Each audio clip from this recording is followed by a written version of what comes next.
அனுப்பப்பட்டவர்கள். ஒரு மனிதன் எவ்வளவு அன்பு செலுத்த முடியும்?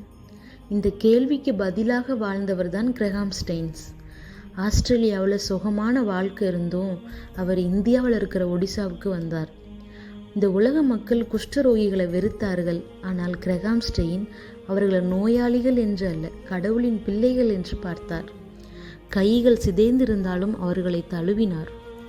அவர்களுக்கு மருந்து கொடுத்தார். ஆனால் அதைவிட பெரிய மருந்து அன்பை கொடுத்தார். கிறிஸ்துவை உடையவர்கள் எப்பொழுதும் அன்பாகவே இருப்பார்கள், இல்லையா?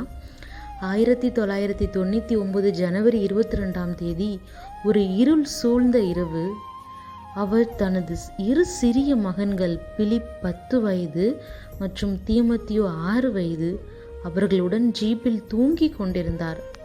திடீரென்று ஒரு கூட்டம் வந்தது. ஜீப்பை சுற்றி தீ வைத்தார்கள். நினைத்து பார்க்க முடியுதா?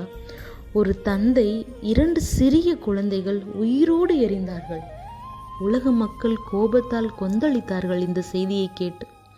ஆனால் அவரது மனைவி கிளாடிஸ் ஸ்டெயின்ஸ் அமைதியாக நின்று சொன்னார், எங்களை காயப்படுத்தியவர்களை நான் மன்னிக்கிறேன் என்று.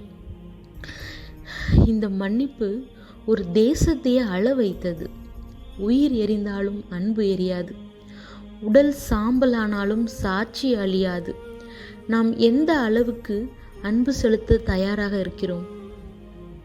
உண்மையில் நம்மால் என்ன தியாகம் செய்ய முடியும்?